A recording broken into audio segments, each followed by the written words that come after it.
خصوصا على أفضلهم وخاتم النبيين محمد الأمين وعلى آله وصحبه أجمعين. أما بعد فأعوذ بالله من الشيطان الرجيم. بسم الله الرحمن الرحيم. ولا تحسبن الذين قتلوا في سبيل الله أمواتا بل أحياء عند ربهم يرزقون. عن أبي هريرة رضي الله تعالى عنه قال قال رسول الله صلى الله عليه وسلم إن أفضل الصيام بعد شهر رمضان شهر الله المحرم أو كما قال عليه الصلاة والسلام. اللهم صل على سيدنا محمد وعلى آل سيدنا محمد وبارك وسلم.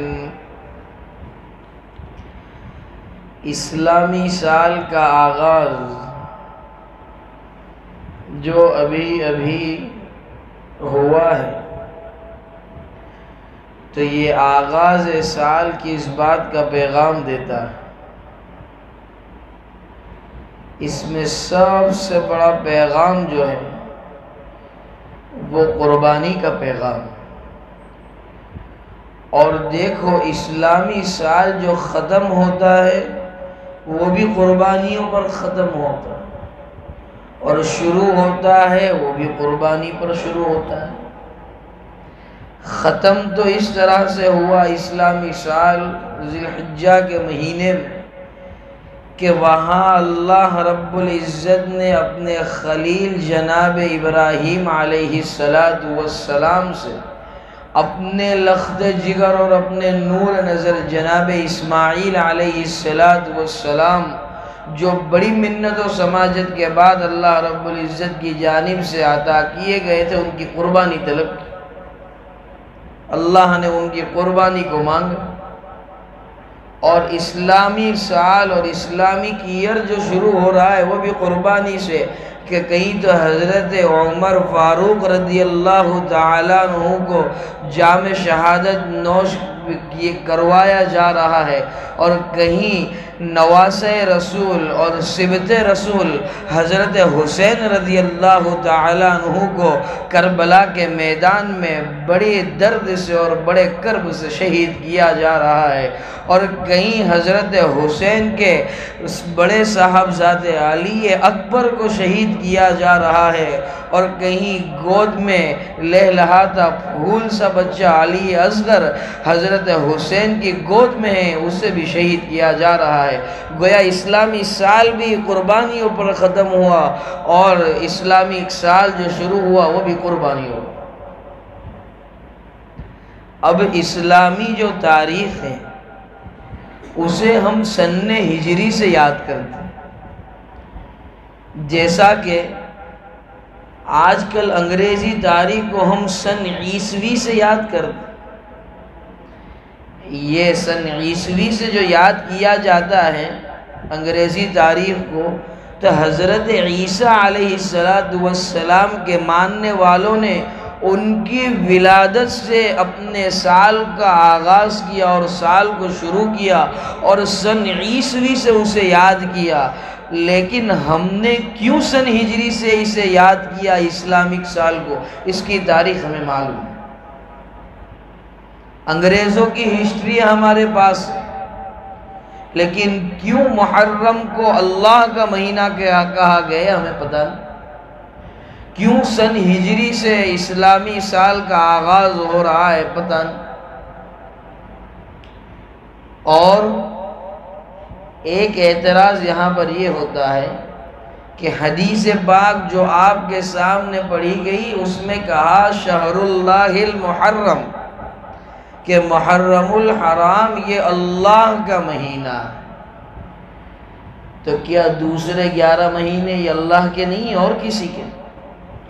نہیں، کسی چیز کی عظمت کو بیان کرنے کے لیے اس طرح سے کہا جاتا ہے۔ مثال سے سمجھیے، یہ بھی مسجد ہے، سامنے علاقے میں ہے وہ بھی مسجد، اسٹیشن پہ ہے ترابہ مسجد وہ بھی مسجد ہے، رانی تلاؤ میں مرکز ہے وہ بھی مسجد، لیکن مکہ المکرمہ کے اندر بیت اللہ جو ہے، مسجد حرام جو ہے اسے بیت اللہ کہا جاتا ہے، تو کیا یہ بیت اللہ نہیں ہے؟ بیت اللہ کے معنی ہوتے اللہ کا گھر، کیا جو مسجد حرام ہے صرف وہی اللہ کا گھر؟ یہ اللہ کا گھر نہیں، یہ بھی اللہ کا گھر ہے، وہ بھی اللہ کا گھر ہے، لیکن اسے بیت اللہ کہا جاتا ہے اس کی عظمت کو اور اس کی بڑائی کو بیان کرنے کے۔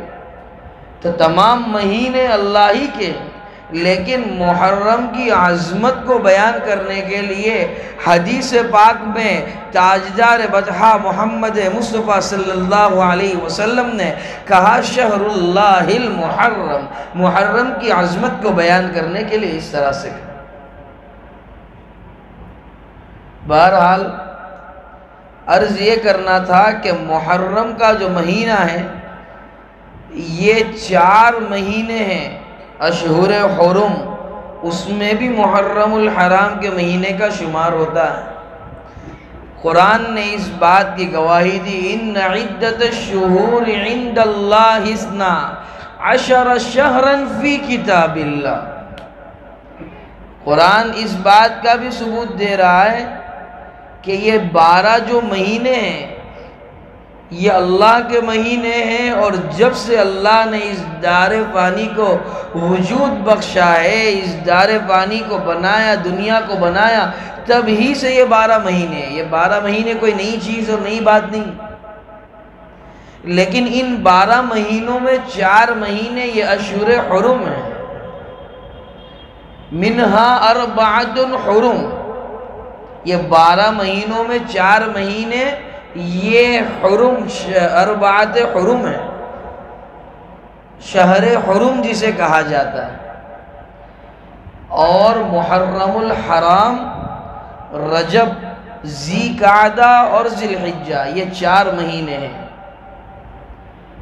اور ان 4 مہینوں کی عظمت اور اہمیت یہ ہے کہ کفار مکہ اور مشرکین مکہ جو ظلم و بربریت کے سردار تھے، جو بڑے عیاش قسم کے لوگ اور بڑے برہنہ قسم کے اور بڑے بےہودہ مزاج کے لوگ تھے، وہ بھی ان 4 مہینوں کے اندر قتل و قتال کو بند کر دیتے۔ وہ لوگ بھی ان 4 مہینوں کا اتنا احترام کرتے تھے، اتنی عظمت رکھتے تھے۔ اس میں یہ محرم الحرام کا مہینہ بھی ہے، گویا یہ بڑی عظمتوں والا مہینہ ہے، بڑی برکتوں والا مہینہ ہے، ماتم کا مہینہ نہیں، کھیر کنڈے پوری کا مہینہ نہیں، بدعات اور خرافات کا مہینہ نہیں، تعزیہ پرستی کا مہینہ نہیں، چھاتیاں پیٹنے کا مہینہ نہیں، یہ کہنے کا مہینہ نہیں کہ یا حسین ہم نہ تھے، تو ہوتا تو بابا کیا کر لیتا، کچھ نہیں کر سکتا تو۔ اصحاب کی طاقت کو اور نواسہ رسول کی طاقت کو ہم پہنچ سکتے، علی شیر خدا کی طاقت کا اندازہ لگا سکتے، ہم اپنے آپ کو حضرت علی کی طاقت کے ساتھ مقابلہ کروا سکتے، ہم نہ تھے۔ بہرحال عرض یہ کرنا تھا کہ محرم کو شہر اللہ کیوں کہا گیا؟ محرم کی عظمت بیان کرنے کے لیے، اور اشہر حرم میں محرم الحرام کا شمار۔ یہ تو 2 بات ہو گئی۔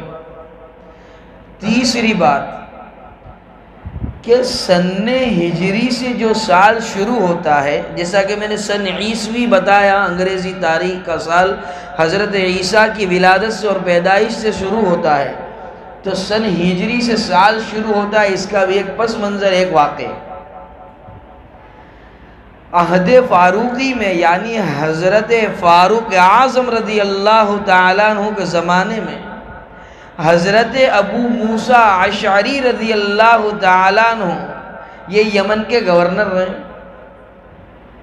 چنانچہ حضرت فاروق اعظم ایک مرتبہ خطوط میں ورق گردانیاں فرما رہے تھے، خطوط دیکھ رہے تھے گورنروں، تو دیکھا کہ حضرت ابو موسیٰ اشعری رضی اللہ تعالیٰ عنہ نے خط کے اندر تاریخ درج نہیں کی تھی، خط کے اندر تاریخ نہیں لکھی تھی۔ اب حضرت عمر فاروق رضی اللہ تعالیٰ عنہ کو تکلیف ہو رہی تھی، دشواری ہو رہی تھی اس بات کی کہ کون سا خط پہلے آیا اور کون سا خط بعد میں آیا۔ اگر تاریخ ہوتی تو یہ دشواری محسوس نہیں ہوتی۔ چنانچہ حضرت عمر بن خطاب رضی اللہ تعالیٰ عنہ نے تمام گورنروں کو جمع فرمایا اور ایک کانفرنس رکھی، ایک میٹنگ رکھی کہ یہ جو تاریخ نہیں لکھی گئی تو اب اس کا کیا کرنا ہے، کس طرح سے تاریخ کو ہم وجود میں لا سکتے ہیں، کس یاد پر ہم اسلامی سال کا آغاز اور اسلامی تاریخ کو ایک نام دے سکتے ہیں، کس طرح سے تاریخ کو وجود میں لا سکتے ہیں۔ اور یاد رکھنا چاہیے کہ اسلامی سن ہجری کا جس وقت سے آغاز ہوا اس سے پہلے عام الفیل مروج تھا۔ عام الفیل سے تاریخ کو لکھا کرتے تھے، یاد کیا کرتے تھے۔ عام الفیل کیا چیز ہے وہ سمجھنا پڑے گا سن ہجری کو سمجھنے سے پہلے۔ عام الفیل یہ نبی کریم صلی اللہ علیہ وسلم کے دادا کا جب زمانہ تھا، دادا عبد المطلب، اس وقت ابرہہ نامی بادشاہ نے ایک انقلابی تنظیم چلائی تھی، تحریک چلائی تھی، اور بیت اللہ پر، کعبۃ اللہ پر چڑھائی کے لیے آیا۔ جب آیا تو اللہ نے اپنے چھوٹے سے اور کمزور سے لشکر کے ذریعے اس ابرہہ نامی بادشاہ کو بھی ہلاک کیا اور اس کے لشکر کو بھی ہلاک کیا۔ آیا تو تھا کعبۃ اللہ کو منہدم کرنے، لیکن خود کے لشکر کو برباد کرتا ہوا وہاں سے چلا گیا۔ اور اللہ پر یقین اور توکل کو دیکھنا ہے تو عبد المطلب کے توکل کو دیکھیے کہ ابرہہ جس وقت آیا اور اس نے کہا کہ میں کعبۃ اللہ کو منہدم کرنے آیا ہوں، تو دادا عبد المطلب نے کہا یہ جس کا گھر ہے وہی اس کی حفاظت کرے گا، بھائی تو میرے اونٹ چھوڑ دے۔ یہ توکل ہوتا ہے اللہ پر، یہ ایمان کی قوت اور یہ جو ہے دل کے اندر ایمان کی کیفیت ہوتی ہے، یعنی اللہ پر اور پروردگار پر بھروسہ۔ ایمان سے مراد یہ نہیں کہتا کہ دادا عبد المطلب ایمان والے تھے، اس لیے کہ تو ابھی نبی کریم صلی اللہ علیہ وسلم کا وجود ہی نہیں ہوا، دنیا میں تشریف ہی نہیں لائے۔ ابھی کوئی پکڑ کر لے گا کہ مولانا یہ کہاں سے لائے کہ ایمان کی قوت۔ اللہ پر بھروسہ بتلانا مقصود، پالنہار پر یقین بتلانا مقصود۔ بہرحال یہ بڑا انقلابی واقعہ رہا، اس لیے عام الفیل یعنی جس سال یہ فیل اور ہاتھیوں والوں کے لشکر کو اللہ نے اپنے لشکر کے ذریعے ہلاک کیا تھا، ابابیل جو بھیجے تھے ان کے ذریعے اس لشکر کو ہلاک کیا تھا، بڑا انقلابی واقعہ تھا۔ اس وجہ سے عام الفیل کے ذریعے تاریخ لکھی جاتی تھی اور یاد کیا جاتا تھا۔ اب عرض یہ کر رہا تھا کہ حضرت فاروق اعظم نے جب تمام گورنروں کو جمع فرمایا تو اس وقت تاریخ پر بحث چھڑ گئی، تاریخ پر مشورہ ہونے لگا، اصحاب رائے قائم کرنے لگے، رائے پیش کرنے لگے۔ کسی نے تو یہ رائے دی کہ نبی کریم صلی اللہ علیہ وسلم کی ولادت سے جو ہے اسلامی سال کا آغاز کیا جاوے، تاریخ کو وجود میں لایا جائے۔ بعض حضرات کی رائے یہ رہی کہ مدنی کریم صلی اللہ علیہ وسلم کی وفات سے اسلامی سال کو یاد کیا جاوے اور اس کا آغاز کیا، اور بعض حضرات کی رائے یہ رہی چونکہ فتح مکہ یہ بڑی فتح اللہ کی جانب سے مسلمانوں کے حق میں مقدر کی گئی تھی اور بڑی فتح ملی تھی، اس وجہ سے بعض حضرات کی رائے یہ تھی کہ فتح مکہ سے اسلامی سال کا آغاز کیا۔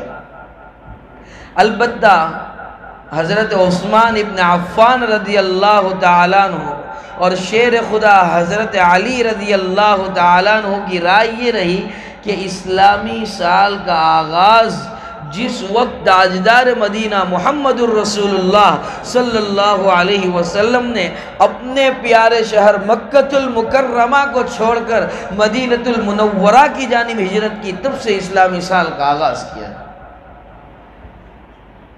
حضرت عمر فاروق رضی اللہ تعالیٰ عنہ نے حضرت عثمان ابن عفان اور حضرت علی رضی اللہ تعالیٰ عنہما کی رائے کو پسند فرمایا اور اس پر فیصلہ کیا۔ اب کیوں حضرت عثمان اور حضرت علی کی رائے پر فیصلہ ہوا اور کیوں دوسری آراء پر فیصلہ نہیں ہوا، اس کی چند وجوہات بیان کی گئی ہے، سنیے۔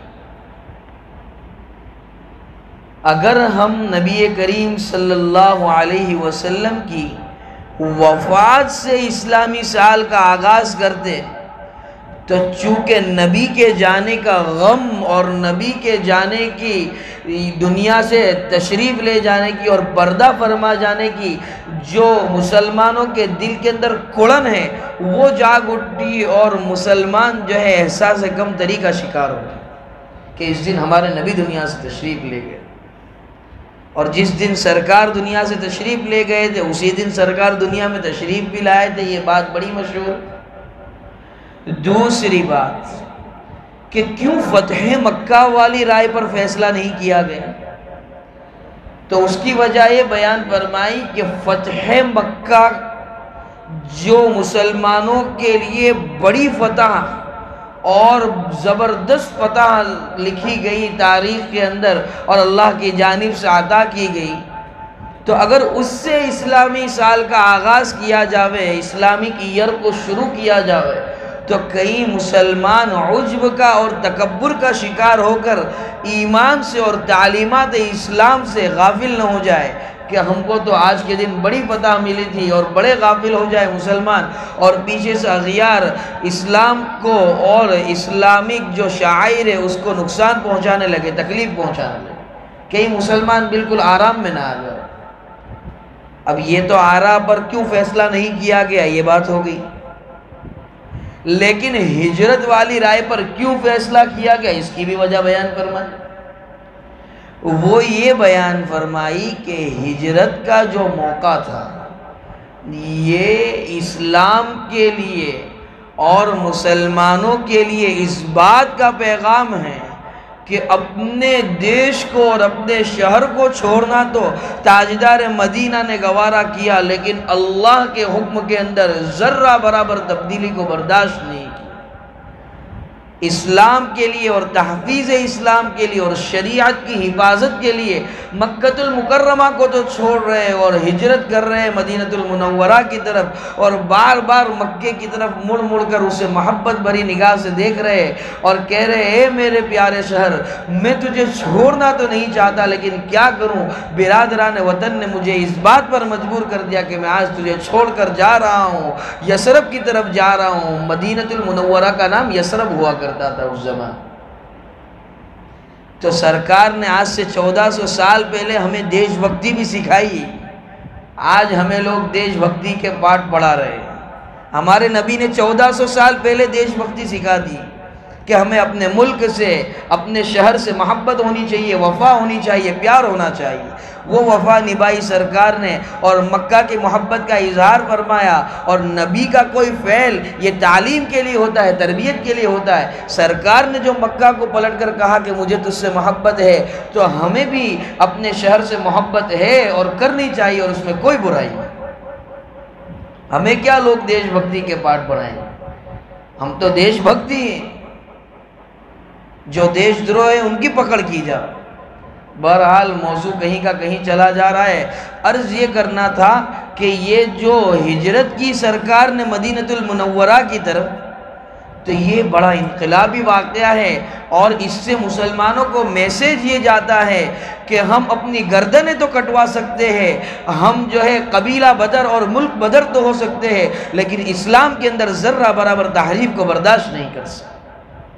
اس وجہ سے اس رائے پر فیصلہ ہوا اور سن ہجری سے اسلامی سال کا آغاز ہوا۔ یہ ہسٹری ہے اور یہ تاریخ یاد رکھیں گے انشاءاللہ، امید۔ اب اور جو مین بات کرنی تھی آج آپ حضرات کے سامنے، وہ یہ ہے کہ محرم کے مہینے کو ہم نے خاص کر دیا ہے حضرت حسین کی شہادت کے ساتھ۔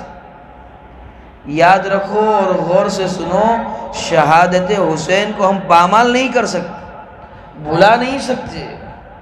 سبط رسول، نواس رسول کو کربلا کے میدان میں شہید کیا جا رہا ہے، اسے ہم کیسے بھلا سکتے؟ لیکن اس میں اتنا غلو نہیں کر سکتے کہ کبار صحابہ کی شہادتوں کو ہم فراموش کر دیں اور بھلا بیٹھے، اور اس کے اندر اتنا غلو۔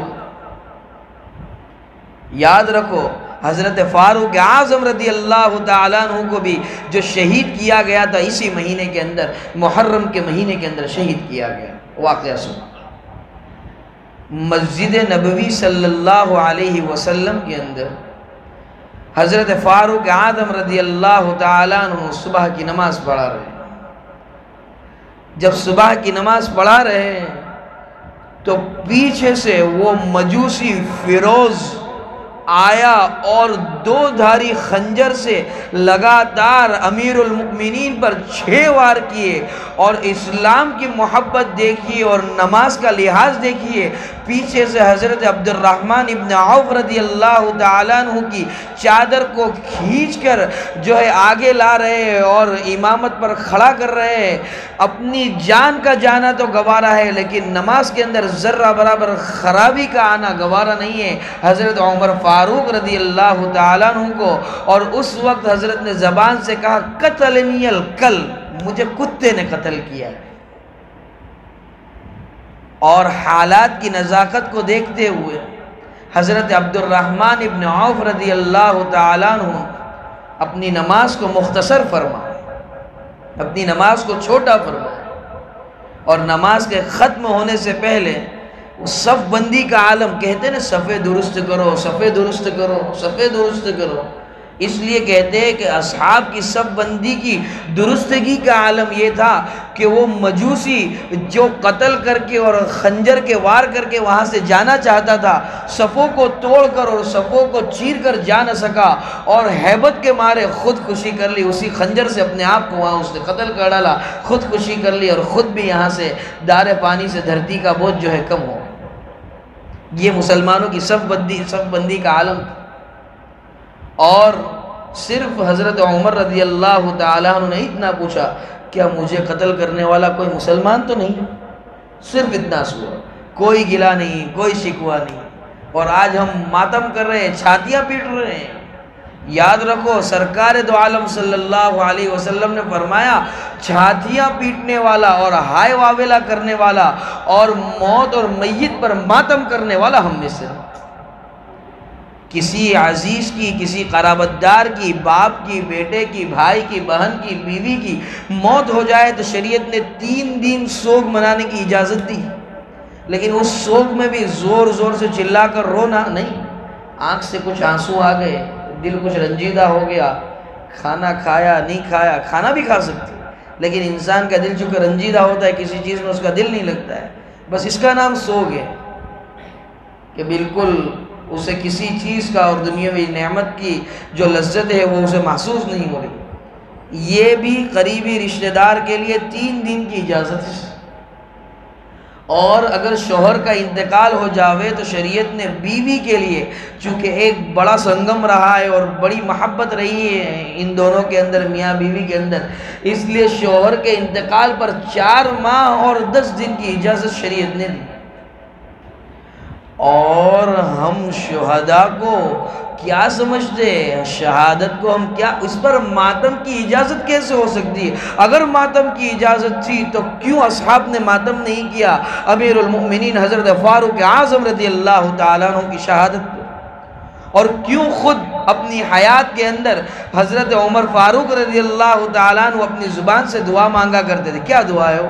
اللہم ارزقنی شہادتا فی سبیلک واجعل موتی فی بلد رسولک۔ اے اللہ میں تیرے راستے کی موت چاہتا ہوں، جام شہادت نوش کرنا چاہتا ہوں، میرے مقدر میں جام شہادت کو لکھ دے، میرے لیے شہادت کو یقینی بنا دے۔ اور شہادت مانگی تو کیسی مانگی کہ تاجدار مدینہ سے محبت والی مانگی، وَجَعَلْ مَوْتِي فِي بَلَدِ رَسُولِكَ، اور جب وقت آخر ہو دیار رسول سے اور شہر رسول سے دور بھی نہ کرنا۔ اللہ نے دونوں باتیں سن، شہید بھی ہو رہے اور دیار رسول سے دور بھی نہیں ہو رہے، وہی مسجد نبوی شریف کے اندر انہیں جام شہادت نوش ہے۔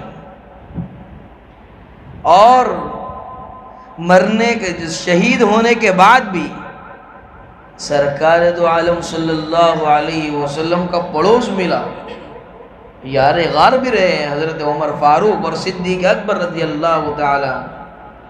وقت آخر ہے، خون بہہ رہا ہے، حضرت امی عائشہ رضی اللہ تعالیٰ عنہ کے حجرے میں مدفون ہے تاجدار مدینہ، اور حضرت ابو بکر صدیق رضی اللہ تعالیٰ۔ درخواست کی گئی کہ سرکار کے پہلو میں مجھے جگہ دی جاوے، امی عائشہ سے درخواست کر رہے حضرت عمر رضی اللہ تعالیٰ۔ تو کہا یہ جگہ میں نے اپنے لیے رکھی ہے، لیکن چونکہ آپ کی بات کو ٹال بھی نہیں سکتی، اس لیے تاجدار مدینہ کے پہلو میں جگہ دی گئی حضرت فاروق اعظم رضی اللہ تعالیٰ۔ جب ماتم کی اجازت اور گنجائش ہوتی تو کیوں کر حضرت عثمان ابن عفان نے اور حضرت علی شیر خدا نے ماتم نہیں کی؟ اگر ہوتی اجازت تو ماتم کر دیں۔ ہاں، حضرت حسین کے نام پر ماتم کر دیں، اور نمازوں کے ٹھکانے نہیں۔ ہم نہ تھے، انہوں نے اپنے آپ کو تلواروں کے بیچ میں اور تہہ تیغ ڈال دیا۔ اس کی وجہ یہ تھی کہ نانا کے دین کی حفاظت کرنا، نانا کے دین کو رسوا کرنے سے بچانا تھا۔ ہم ان کی محبت کے دعوے کر رہے ہیں اور علل اعلان اور روڈ شو بنا رہے حضرت حسین کی شہادت کو، اور وہاں مغرب کی اذان ہو رہی ہے، یہاں یہ کہہ رہا ہے ہم نہ تھے۔ وہاں عشاء کی اذان ہو رہی ہے، یہاں عشق رسول کی نظمیں بجا بجا کر جھوم رہا ہے۔ وہ اپنی زبان سے کہتا ہے میں عاشق رسول و عاشق حسین ہوں، ہم بھی عاشق ہیں نواز رسول کے، لیکن چہرے پر داڑھی نہیں۔ زبان سے کہتا ہے عاشق ہوں اور چہرے کو پر داڑھی کا ٹھکانہ نہیں۔ جس چیز کی حفاظت کے لیے، جس دین کی حفاظت کے لیے حسین نے اپنی جان قربان کر دی، تو اپنے ہاتھ سے اسے روند رہا ہے اور کہتا ہے کہ میں سچا عاشق ہوں، اور چھاتیاں پیٹتا ہے۔ یاد رکھو، اسلام میں ماتم کی کوئی گنجائش نہیں، کوئی اجازت نہیں۔ اور آپس میں ایک دوسرے پر حسب نسب کے اعتبار سے فخر کرنے والوں، سنو ہم تو اس خاندان کے، ہم اس خاندان کے، ہم اس خاندان کے۔ محرم اس بات کا بھی پیغام دیتی ہے، تم آپس میں کیا خاندانیت دیکھتے ہو، آپس میں ایک دوسرے کو کیا بڑا چھوٹا سمجھتے ہو۔ اگر دیکھنا ہے کسی کی شہادت اور شرافت کو تو وہ نواز رسول کی شہادت کو اور ان کی شرافت کو دیکھا جائے، وہ کس طرح سے۔ نبی نانا علی بابا شرافت ہو تو ایسی ہو، جس کے صدقے دوپہر اس کائنات کو اللہ نے وجود بخشا وہ نانا ہے، اور جس کو شیر خدا کہا گیا، جس کو اس دنیا کے اندر جنت کی بشارت دی گئی، وہ بابا ہے، وہ باپ۔ یہ خاندان ہوتا ہے، یہ شرافت ہوتی ہے۔ کیا ہم پہنچ سکتے حضرت حسین کی شرافت؟ اور حضرت حسین کو گالیاں دینے والے جو لوگ ہیں وہ بھی سنیں کہ کیا تم گالیاں دیتے ہو حضرت حسین کو، تو تم کہاں اور نواسہ رسول کہاں؟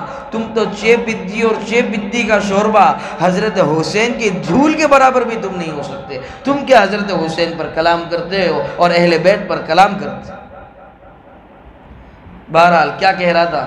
نبی نانا علی بابا شرافت ہو تو ایسی ہو، اور لگے خنجر تو ہو سجدہ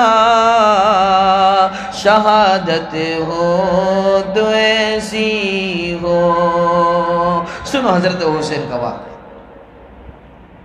حضرت حسین رضی اللہ تعالیٰ عنہ، کوفے والوں نے انہیں کئی خطوط بھیجے کوفے میں آنے کے لیے کہ آپ آ جائیے، ہم آپ کے ہاتھ پر بیعت ہونا چاہتے ہیں، ہم آپ کے ہاتھ پر بیعت کرنا چاہتے ہیں، آپ سبط رسول ہیں، آپ نواسہ رسول ہیں، آپ نواسہ تاجدار مدینہ ہیں، آپ آ جائیے۔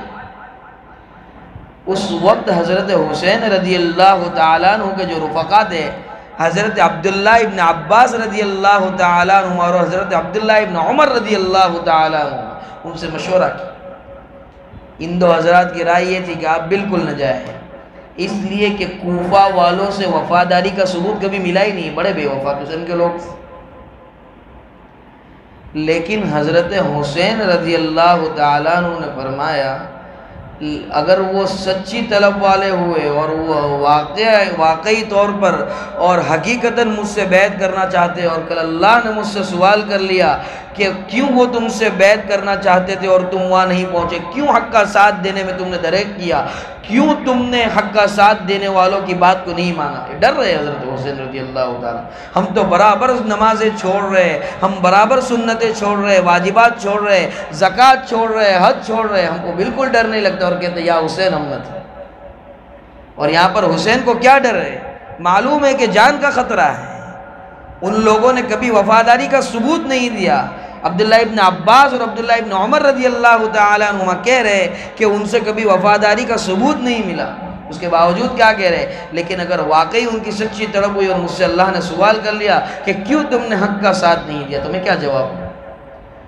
آخر مشورہ اس بات پر پہنچا کہ ان کے ایک قریبی عزیز حضرت حسین رضی اللہ تعالیٰ عنہ کے حضرت مسلم ابن عقیل رحمت اللہ علیہ مشورے سے انہیں بھیجنا طے پائے کہ یہ وہاں جائے، وہاں کا معائنہ کرے، وہاں کے لوگوں کی سوچ کو اور وہاں کے لوگوں کے ذہن کو اور مزاج کو سمجھے، اور اس بات کا معائنہ کر کے یہاں خبر بھیجے کہ واقعی کیا ان کے جو خطوط آئے ان میں سچائی بھی ہے یا صرف جھوٹ سے بڑے ہوئے خطوط ہیں۔ تو جب انہیں بھیجنے کا مشورہ ہوا حضرت مسلم ابن عقیل رحمت اللہ علیہ کو، تو ان کے جو چھوٹے چھوٹے بچے تھے، حضرت مسلم ابن عقیل کے 2 لڑکے تھے، انہوں نے بھی ضد پکڑ لی کہ نہیں ہم بھی ابا جان کے ساتھ جائیں گے۔ بچے ہوتے ہیں ضد پکڑ لیتے، اس سے اس بات کا بھی ثبوت ملا، کہتے مولانا بچہ ہے ضد بہت کرتا ہے، تو ضد یہ نہیں کرے گا تو کیا آپ کریں گے؟ اس کی عمر ہی ضد کرنے کی ہے، مستی کریں، مولانا مستی بہت کرتا ہے، تو آپ شروع کر دو پھر مستی وہ بند کر دے گا۔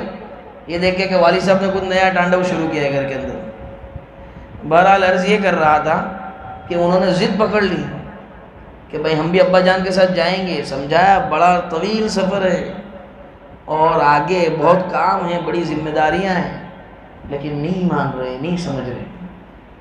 بچے، باپ باپ ہوتا ہے، اولاد جیسی ہو باپ نبھاتا ہے، باپ باپ ہوتا ہے۔ ٹھیک ہے، رخت سفر باندھا اور اولاد کو چل دیے لے کر کوفہ۔ کیوں چل دیے؟ کوفے والوں کے خطوط جو آئے تھے ان کی تفتیش کے لیے چل دیے کہ کیا یہ خطوط واقعی طور پر سچے ہیں یا صرف پلاننگ ہے حضرت حسین کو شہید کرنے کی اور انہیں پریشان کرنے کی۔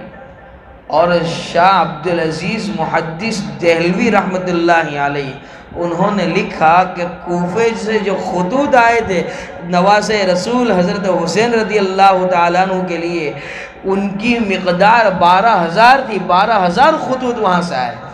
اتنے خطوط اور اتنا اصرار تھا، تب جا کر جو ہے وہاں حضرت مسلم ابن عقیل کو بھیجا جا رہا تھا۔ جب وہاں پہنچے اپنے بچوں کے ساتھ حضرت مسلم ابن عقیل رحمت اللہ علیہ، تو اس وقت جو ہے وہاں کوفے والوں نے بڑا شاندار استقبال کیا، بہت اچھا نظم کیا اور اصحاب رسول کی صدائے بلند کی، اصحاب رسول کے نعرے لگائے، اور سبوں نے حضرت مسلم ابن عقیل کے ہاتھ پر بیعت کر دی۔ جب یہ منظر دیکھا تو خطوط کی جو بات تھی اور ان کا جو عمل تھا وہ دونوں میچ ہو گیا، وہ دونوں مل گیا۔ تو حضرت مسلم ابن عقیل نے فوری طور پر خط لکھا کہ یہ اپنی بات میں اور اپنے وعدے میں سچے ہیں، اور ایک تیز رفتار گھوڑے پر یہ خط حضرت حسین کی خدمت میں روانہ فرما دی۔ اب یہ خلبلی پہنچی یزید کے دربار میں کہ وہاں تو کوفے کے اندر حضرت مسلم ابن عقیل تشریف لائے اور سب نے ان کے ہاتھ پر بیعت کر لی۔ اب یزید تھرانے لگا، ڈگمگانے لگا کہ یہاں اپنی سلطنت اور اپنی کرسی اور اپنا پاور اور اپنی نیتا گیری اور اپنی چودراہٹ تو یہاں پر خطرے میں آ گئی۔ کرسی سے بہت ڈر لگتا ہے سب کو، یہی کرسی جب پایا توڑتی ہے تو زمین پر بیٹھا دیتی ہے۔ بہرحال جب ڈرنے لگا تو اس وقت جو گورنر تھے کوفے کے، جو جرنیل تھے، ان کو ہٹا کر عبید اللہ بن زیاد کو تعینات کیا، مقرر کیا۔ بڑا ظالم قسم کا گورنر تھا، بڑی ظلم و بربریت کا جو ہے اس نے مظاہرہ کیا تھا، بڑا ظالم قسم کا گورنر، اور یہ آرڈر دے کر وہاں سے روانہ کیا، اور یہ آرڈر جاری کیا یزید نے کہ جن لوگوں نے مسلم ابن عقیل کے ہاتھ پر بیعت کی ہے ان سے کہا جائے یا تو اپنی بیعت سے رجوع کرو یا سب کو تہہ دیگ کر دیا جائے، تلوار سب کا مقدر ہوگی، سب کو جو ہے گردنیں اڑا دی جائے، قتل کر دیا جائے۔ جب آیا دندناتا ہوا یہ گورنر تو اس نے کیا یہ کہ سب کو دی دھمکی، ڈرانے لگا اور یزید کا یہ پیغام سنایا۔ اب سب پلٹ گئے۔ کہا تھا نا کوفہ والوں سے وفاداری کا آج تک کوئی ثبوت نہیں ملا تھا، دیکھو یہ اپنے وعدے سے، اپنی زبان سے پلٹ گئے، مکر گئے۔ آئے تھے مسلم ابن عقیل تو سب نے اصحاب رسول کے نعرے لگائے تھے اور ان کا استقبال کیا تھا، اور آج یہ عبید اللہ بن زیاد کے آنے سے خوف کا اور اس کے ظلم کی وحشت کا عالم یہ ہے کہ اب مسلم ابن عقیل کو پورے کوفے کے اندر ایسا کوئی گھر اور ایسا کوئی شخص نہیں جو پناہ دینے کے لیے تیار ہو۔ اور جب یہ عالم ہوا تو پورے کوفے کے اندر ایک شخص نکلا، ہانی ابن عروہ، جس نے حضرت مسلم ابن عقیل رحمۃ اللہ علیہ کو اپنے یہاں سہارا دیا، پناہ دی، اپنے یہاں رکھا۔ جب پتہ چلا یزیدیوں کو اور یہ عبید اللہ کے چمچوں کو تو پہنچ گئے اور ہانی ابن عروہ کے گھر پر محاصرہ کر لیا، گھر کو گھیرے میں لے لیا، گھر کو گھیر لیا آزو بازو سے۔ جب گھر کو گھیر لیا تو جس طرح سے 40 دن تک حضرت عثمان ابن عفان کا پانی بند کیا تھا قاتلوں نے، اسی طرح سے جو ہے حضرت حسین کا پانی بند کر دیا گیا۔ جب پانی بند کر دیا گیا اور حضرت حسین نے تقریر کر کے، حضرت عثمان نے جس طرح تقریر کر کے سمجھانے کی کوشش کی تھی، اس طرح حضرت حسین نے تقریر کر کے سمجھانے کی کوشش کی کہ کسی طرح سے مان جاوے، اور 3 باتیں رکھی۔ پہلی بات تو یہ کہ مجھے کوفے سے واپس اپنے شہر لوٹ جانے کی اجازت دے دی جائے۔ تو یہ گورنر جو تھا ظالم عبید اللہ بن زیاد، اس نے کہا کہ اس کی اجازت نہیں، یا تو جنگ ہوگی یا یزید کے ہاتھ پر بیعت ہوگی۔ تو حضرت حسین نے کہا، حضرت مسلم ابن عقیل نے، میرے سے غلطی ہوئی، حضرت مسلم ابن عقیل چونکہ گھر میں تھے تو انہوں نے سمجھانے کی کوشش کی کہ کسی طرح سے مان جائے، تو انہوں نے یہ درخواست رکھی کہ مجھے براہ یہاں سے لوٹ جانے دیا جاوے یا یزید کے پاس چلا جانے دیا جاوے۔ ان کی بات کو نہیں مانا اور وہیں گھر کے اندر انہیں قتل کر دیا گیا، اور ان کے دونوں بیٹوں کو بھی شہید کر دیا گیا۔ اور جب شہید کر دیا گیا تو اب وہاں تو پیغام پہنچ چکا تھا حضرت حسین رضی اللہ تعالیٰ عنہ کو کہ یہاں پر سب پرامن معاملہ ہے، تو وہاں سے اپنے اہل خانہ کے ساتھ نکل چکے تھے کوفہ آنے کے لیے۔ راستے میں خبر ملی حضرت حسین کو کہ مسلم ابن عقیل اور ان کے دونوں بیٹوں کو شہید کر دیا گیا ہے، تو جب صبح ہوئی تو حضرت حسین نے اپنے رفقائے سفر سے اور اپنے ساتھیوں سے یہ کہا کہ مسلم ابن عقیل کو اور ان کے دونوں بیٹوں کو شہید کر دیا گیا ہے، اب آپ میں سے جو مدینہ المنورہ لوٹنا چاہے وہ لوٹ جائے۔ ساتھیوں نے کہا کہ نہیں، ہم نہیں لوٹیں گے۔ حضرت حسین نے کہا کہ مجھے تو آگے جانا ہی پڑے گا، اس لیے کہ نانا جان نے جو خواب بیان فرمایا تھا اس کے اندر کہا تھا کہ تجھے اس مقام پر شہادت ملے گی جہاں کی مٹی بھی اور جہاں کی ریتی بھی سرخ ہوگی، اور مجھے نظر آ رہی ہے کہ وہاں کی ریتی سرخ ہے، مجھے وہاں جانا ہی ہے۔ خواب کے ذریعے، نانا کے ذریعے اس بات کا علم ہو چکا ہے، اور جن جن علامات کو تاجدار مدینہ نے بیان کیا تھا ان تمام علامات کا جو ہے مشاہدہ ہو چکا تھا حضرت حسین رضی اللہ تعالی۔ بہرحال کوئی مدینہ نہیں لوٹا اور سب ساتھ پورا قافلہ چلا، اور وہاں جا کر یہ عبید اللہ بن زیاد تھا، اس سے حضرت حسین نے اس موقع پر 3 درخواست رکھی تھی۔ ایک تو یہ کہ مجھے لوٹ جانے دیا جاوے، جو قبول نہیں کی۔ دوسری درخواست یہ کی کہ اگر نہیں لوٹنے دیا جاتا تو مجھے براہ راست یزید سے ملاقات کرنے دی جاوے، بغیر جنگ و جدال کے، بغیر قتل و قتال کے، ہم آپس میں بات کریں گے، سمجھ لیں گے، بغیر جنگ کے جب معاملہ نمٹتا ہے تو جنگ کرنے کا کیا فائدہ۔ تو کہا نہیں، یہاں پر یزید کے ہاتھ پر بیعت کرنی پڑے گی۔ اس وقت حضرت حسین نے فرمایا میں کس طرح سے مسلم ابن عقیل کے قاتل کے ہاتھ پر بیعت کر سکتا ہوں۔ اور تیسری درخواست یہ رکھی کہ جب یزید سے بھی آپ نہیں ملوانا چاہتے تو یہ کیا جاوے کہ مجھے کسی اسلامک باؤنڈری کے اندر اور اسلامک ملک کے اندر داخل ہونے دے دیا جاوے۔ اس بات کو بھی قبول نہیں کیا گیا، اور وہاں پر حضرت حسین کے گھر والوں کا، اہل بیت کا محاصرہ ہوا، اور اس مقام پر پانی کو بند کر دیا گیا۔ وہ جو مقام جہاں پر حضرت حسین ٹھہرے اور جہاں پر انہوں نے اپنا پڑاؤ ڈالا وہ مقام کربلا تھا۔ اب مقام کربلا پر تیار ہو گئے، ماننے کے لیے تیار نہیں، نہ پانی دیا جا رہا ہے نہ بات کو مانا جا رہا ہے، بس ایک ہی بات پہ اڑے ہوئے ہیں کہ آپ کو شہید کرنا ہے یا آپ جو ہے بیعت کر لو یزید کے ہاتھ پر۔ بیعت تو ہونے والی تھی نہیں، اور شہادت حضرت حسین کا مقدر تھی۔ تو سب سے پہلے حضرت حسین رضی اللہ تعالیٰ عنہ کے بڑے صاحبزادے علی اکبر میدان کے اندر آئے۔ نوجوان ہیں، بہادر ہیں، آ کر چونکہ پیاس کی بھی شدت تھی، پیاسے ہیں ابھی علی اکبر رضی اللہ تعالیٰ عنہ، تو اس وجہ سے جب قافلے کے اندر اور دشمنوں کے جھنگٹے کے اندر گھس گئے اور قتال کرتے رہے، برابر دشمنوں کے ساتھ مقابلہ کرتے رہے، اور ایک وقت آیا کہ وہ شہید ہو گئے۔ حضرت حسین اپنے ہاتھوں سے اپنے لخت جگر کو خیمے کے اندر لائے اور کہا کہ یہ شہید ہو چکے ہیں، یہ میرے نانا کے دین پر قربان ہو چکے ہیں۔ یہاں پر حضرت حسین کا بیٹا شہید ہو رہا ہے، خون کے فوارے اڑ رہے ہیں، لیکن نواسہ رسول بجائے رونے کے اور ماتم کرنے کے کیا کر رہے ہیں؟ خود میدان میں آنے کے لیے تیار ہو رہے۔ تو اس وقت وہاں خیمے سے کہا کسی نے کہ یہ علی اصغر، یہ چھوٹا بچہ ہے، جا کر کہو ظالمین سے کہ اس کے ساتھ تمہاری کیا دشمنی ہے، اسے تو پانی دے دیا جاوے، اس پر تو رحم کیا جاوے۔ حضرت حسین رضی اللہ تعالیٰ عنہ اپنی باہوں میں اور اپنے ہاتھوں میں اور اپنے کلیجے سے اور اپنے سینے سے لگا کر اپنے چھوٹے بیٹے کو لے کر خیمے سے باہر آئے اور کہا کہ تمہاری دشمنی مجھ سے ہے، اس سے نہیں ہے، یہ معصوم ہے، اس کے لیے پانی دے دیا جاوے۔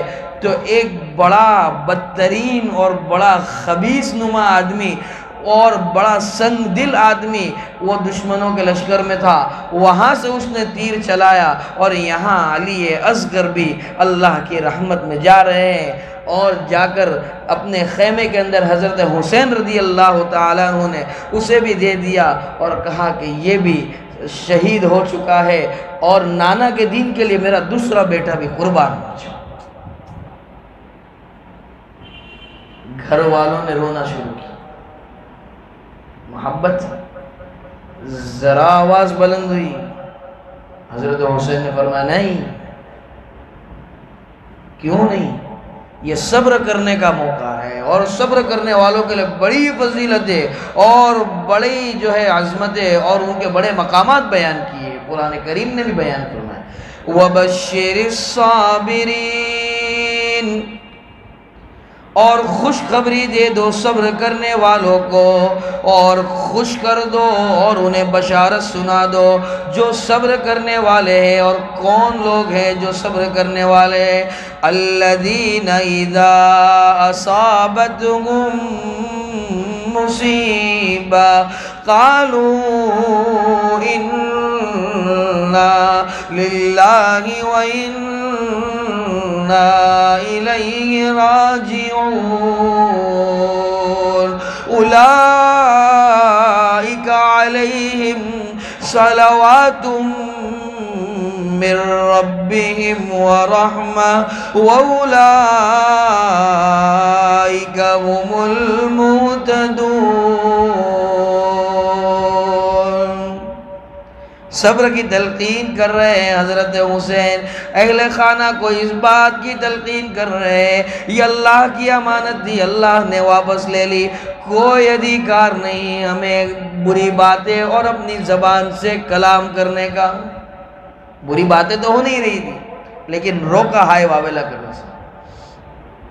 اور صابرین کی جماعت وہ جماعت ہے کہ یہی لوگ اولئک علیہم صلوات من ربہم ورحمہ، یہی لوگ اللہ کی جانب سے ہدایت پر ہیں، اور یہی لوگ ہدایت یافتہ لوگ ہیں، ان پر اللہ کی رحمت کاملہ اور رحمت خصوصہ نازل ہوتی ہے۔ خاص رحمت اللہ جن پر نازل فرماتا ہے یہ صابرین کی جماعت ہے۔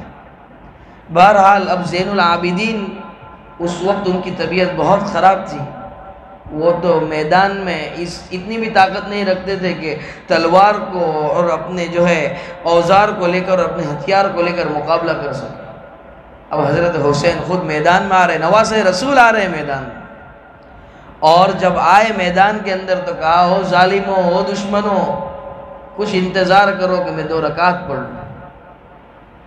ٹھیک دیکھا نا انہوں نے کہ 2 بچے چلے گئے نظروں کے سامنے، شہید کر دیا گیا، لیکن یہ حسین ہیں کہ برابر سے محمد کی شریعت کو بچانے کے لیے اور اس کی حفاظت کے لیے اپنے بچوں کی شہادت کو تو برداشت کر سکتا ہے لیکن نانا کے دین پر ایک نقطہ برداشت نہیں کر سکتا۔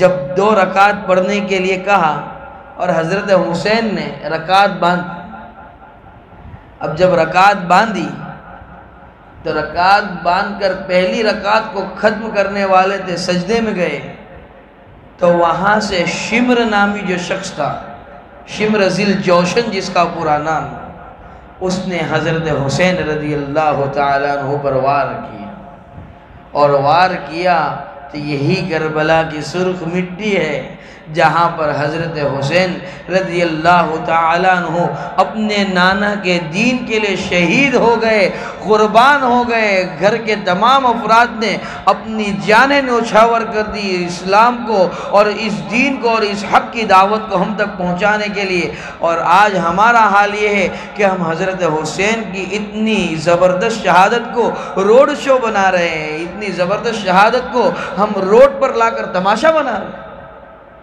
اور یاد رکھو جو لوگ شہید ہوتے ہیں انہیں ہم مردہ نہیں کہہ سکتے۔ آیت کریمہ آپ حضرات کی خدمت میں پڑھی تھی میں، کیا تھی وہ آیت؟ وَلَا تَحْسَبَنَّ الَّذِينَ قُتِلُوا فِي سَبِيلِ اللَّهِ أَمْوَاتًا، اور تم گمان نہ کرو ان لوگوں کے متعلق جن کو اللہ کے راستے میں شہید کیا گیا، جو اللہ کے راستے میں شہید ہو گئے، انہیں مردہ گمان مت کرو، انہیں مرا ہوا گمان مت کرو۔ بل احیاء عند ربهم یرزقون، بلکہ وہ زندہ ہیں، زندہ جاوید ہے، اور اللہ کی جانب سے انہیں رزق عطا کیا جاتا ہے۔ قرآن دوسری جگہ ارشاد فرماتا ہے وَلَا تَقُولُوا لِمَنْ يُقْتَلُ فِي سَبِيلِ اللَّهِ أَمْوَاتٌ بَلْ أَحْيَاءٌ وَلَكِنْ لَا تَشْعُرُونَ۔ یہی اس کا معنی ہے۔ اور ایک آخری بات جو بتا کر میں اپنی بات کو ختم کروں گا کہ یہ محرم کی 10ویں تاریخ کو عاشورہ کہا جاتا ہے۔ عاشورہ جو ہے یہ عشرن سے بنا ہوا ہے، اور عربی میں 10 نمبر کو عشرن کہتے ہیں۔ عشرن کے معنی 10 کے آتے ہیں، 10 کے آتے ہیں۔ تو یہ کیوں کہا جاتا ہے، یہ کیوں عاشورہ کی کیا حقیقت ہے؟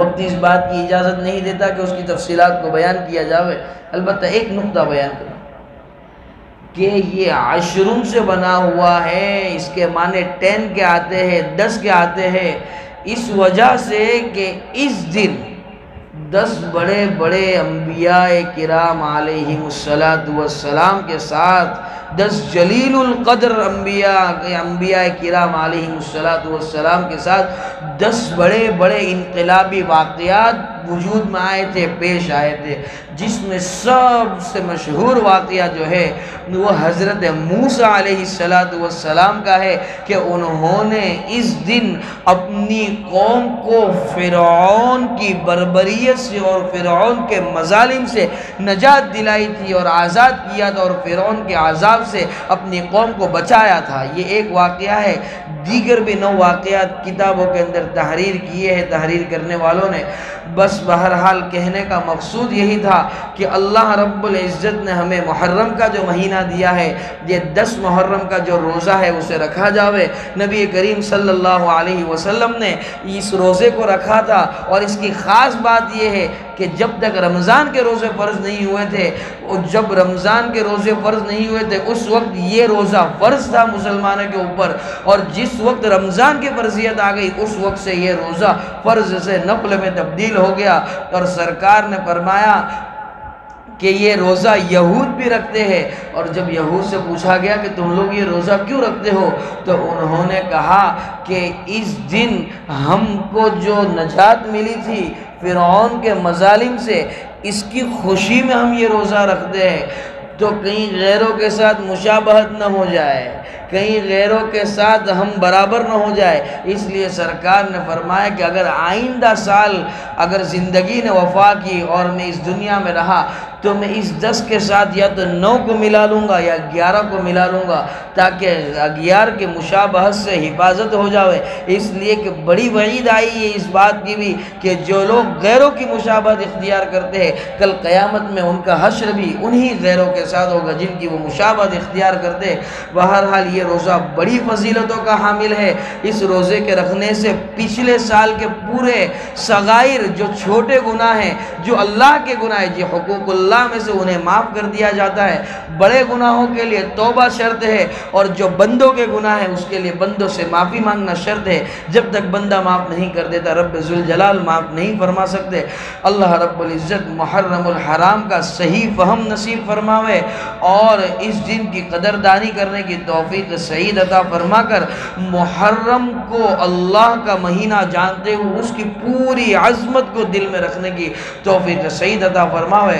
وآخر دعوانا ان الحمد للہ رب العالمین۔